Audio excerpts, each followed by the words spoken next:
Bom dia, boa tarde, boa noite. Eu sou Fernando Galli e atualmente estou como empreendedor e consultor, e esse é um canal para que eu possa documentar e registrar o dia a dia de como eu resolvo os meus problemas e os problemas dos meus clientes baseado em dados. E o vídeo de hoje eu vou falar sobre como você consegue explicar para o seu chefe, para o CEO ou para até você mesmo como entender se os dados e ferramentas de BI se aplicam ao seu negócio.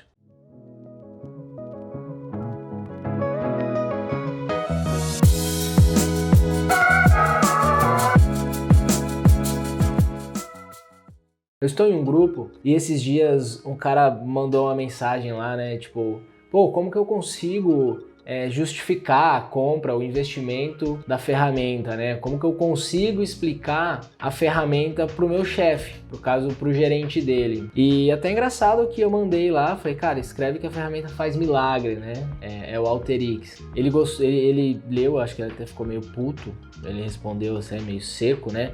Mas depois eu falei, cara, para entrar no YouTube, que tinha um tutorial lá que a ferramenta, pela própria ferramenta, falava muito certinho. Mas o cara acho que não gostou muito de que eu falei para ele pesquisar e aí ele acabou insistindo para alguém lá do grupo explicar para ele, ou até que o ponto que um cara virou e falou, ó, o vendedor aqui da minha empresa, que eu sou representante da ferramenta, vai procurar você. Então eu acho que a solução foi até, jogou lá pra galera, alguém resolveu, mas eu não sei se vai ser a ideal. E eu acredito que essa frase que ele jogou ali, essa dúvida de como mostrar que aquele processo realmente é bom, realmente é válido e realmente compensa o investimento para o seu projeto, eu acho que é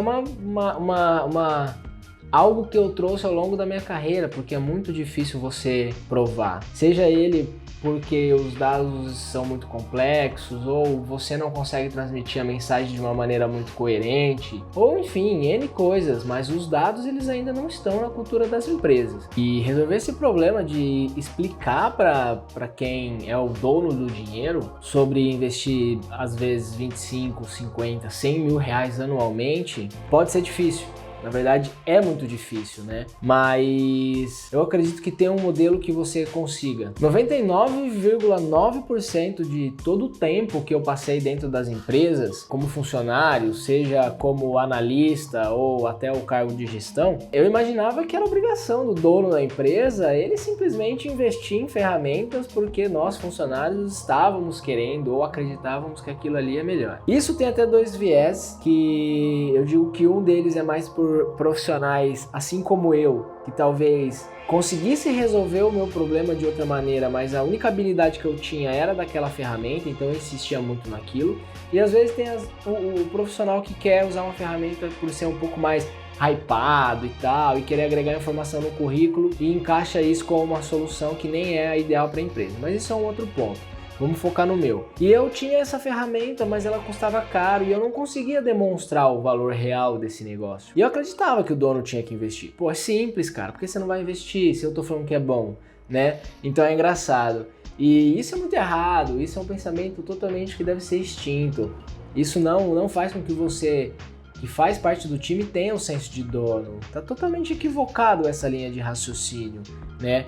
Então, eu acho que isso não deve ser feito, isso deve ser evitado ao máximo, de ter essa mentalidade. E por quê, né?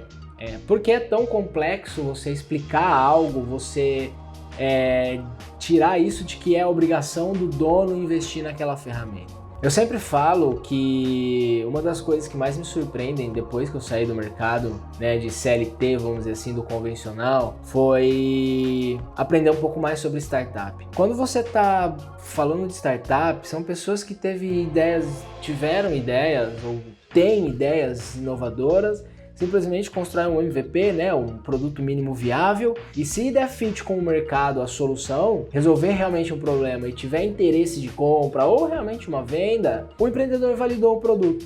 E aí é o momento em que o startupeiro, vamos dizer assim, ele precisa fazer algo extremamente complexo, que é o pitch. Que é o momento em que ele vai captar dinheiro. Existem outros empreendimentos que são os bootstrap, que são a galera que tem o dinheiro e investe. Tipo, a gente é bootstrap, a gente não tem investidor, a gente fez um caixa durante as nossas vidas e hoje a gente investe no nosso negócio.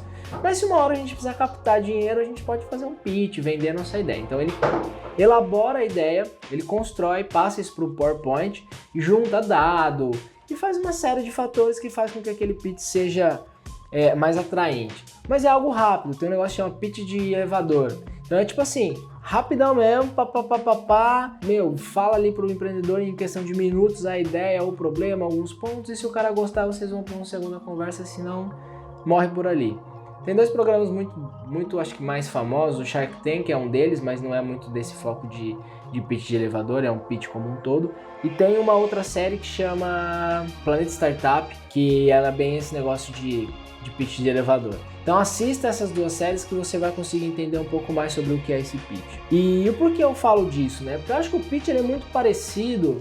Na verdade, o pitch é uma evolução, ou talvez algo que nós devêssemos olhar como um objetivo para aquelas reuniões que tem que ter alguns PowerPoint dentro das instituições, sabe? Tipo, fim de mês, vai provar o resultado ruim, justificar, falar o que vai mudar. E isso acho que é um viés muito grande, porque quando você faz esse tipo de coisa, você tendencia a pessoas usarem relatórios que não é do dia a dia, colocar algumas informações ali que não são tão válidas. Eu já cheguei até a ver pessoas que mostram lá que tinham 100 pessoas no quadro e estava tendo 15% de redução, né, de ganho com pessoas, e a pessoa falou que a solução da operação dela era colocar 30% a mais de pessoas que dobraria o resultado.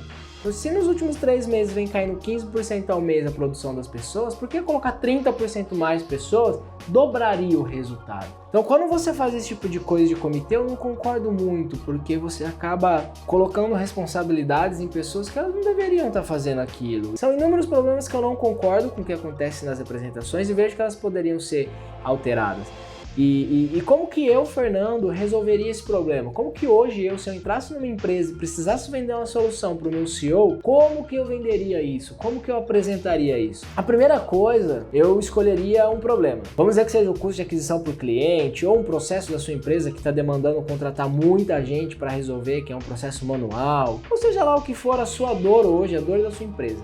Escolha um problema e pega esse problema e entenda muito como é o cenário atual, como você pode solucionar e o que você espera para o mercado futuro, né? Para o cenário futuro. Depois que você fez isso, é hora de você parar e estudar um pouco storytelling com dados. Inclusive, isso é o título de um livro que eu recomendo muito e ela ensina você a como fazer perguntas para entender qual é o tipo de gráfico, por que você vai usar esse gráfico, como as pessoas se comportam dentro de uma apresentação, aonde é que você deve levar o foco dependendo do que você quer dizer. Ensina um pouco de como você conta histórias por meio de dados e apresentação.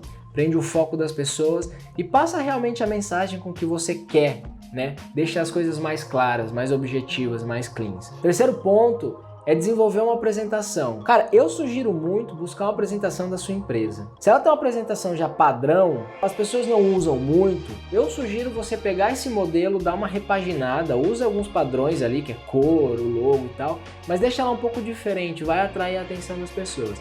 Agora, se já tem uma cultura de ter uma apresentação muito consolidada, que as pessoas geralmente revisam e isso é padrão da empresa já pela área de marketing, usa a apresentação, coloca alguns gráficos ali e vê um MVP. Depois qualquer coisa você pode até mudar, criar um padrão um pouco diferente sobre como se fosse o seu projeto, a sua startup, o seu departamento, tá? Mas isso eu acho que desenvolver a apresentação é muito baseado no que você vai aprender em storytelling com dados. É você entender que nem sempre você tem que encher os slides de coisa. Às vezes as informações serem cleans e escrever bastante dentro da apresentação ajuda. A apresentação em si, tá? O quarto ponto vai ser a apresentação, o momento em que você vai estar face to face com o seu CEO, com a pessoa, e você precisa expressar. Se você é o cara que desenvolveu o fluxo, show, só vai. E qualquer pergunta que a pessoa te fizer, você vai responder da onde veio, para onde foi, o que você considerou, o que você não considerou, e ali você vai poder ter um debate muito tranquilo, muito objetivo e aberto para explicar suas ideias. Agora, se você é o gestor, chegou a hora de mostrar que o seu pupilo é bom e ele já sabe fazer e ele não vai roubar o seu lugar, e você precisa levar isso, porque eu já vi muitas vezes as pessoas construírem apresentações e outra pessoa apresentar e aí surgir dúvida e ter que ligar a pessoa subir. Cara, leva a pessoa que desenvolveu, leva o time que desenvolveu, deixa as pessoas falarem. Isso faz com que, além das pessoas que estão abaixo ali, que desenvolveu, se sintam importantes e desenvolva mais, você pode começar a aprender coisas de um outro modelo que pode desbloquear alguma coisa sua que está enroscada ali que aquele cara fez, sabe? Eu não acho que o gestor tem que ser a voz exclusiva da área. E o quinto e último ponto, deixe todos os processos muito claros, os relatórios prontos, para caso você tenha que fazer alguma alteração na apresentação, é só executar uma atualização, para você entender como foi o cenário antes da mudança, como foi o cenário depois, para a partir dali poder criar outras iniciativas, outros processos, outros relatórios, tá? Então acho que são 5 passos muito simples, muito simples. O difícil é fazer, o difícil é meter a mão na massa. Mais escolha um problema e resolva, né? Não vai escolher um problema também, eu preciso lançar um foguete, não vai dar um problema desse, né? Você não vai conseguir resolver. O problema é que você tenha início, meio e fim. Entenda o que é storytelling com dados. Isso vai fazer total diferença quando você for conversar com as pessoas, principalmente a apresentação. Construa uma apresentação sólida, entenda como apresentar isso para o seu CEO e, cara, deixe tudo organizado na hora que você tiver que atualizar esse processo e fazer de novo ou alguma alteração. Beleza?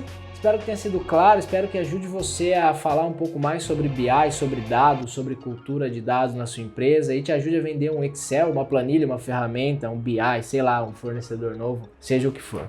Beleza? Então espero ter te ajudado. Qualquer coisa me manda uma mensagem, tamo junto, é nóis!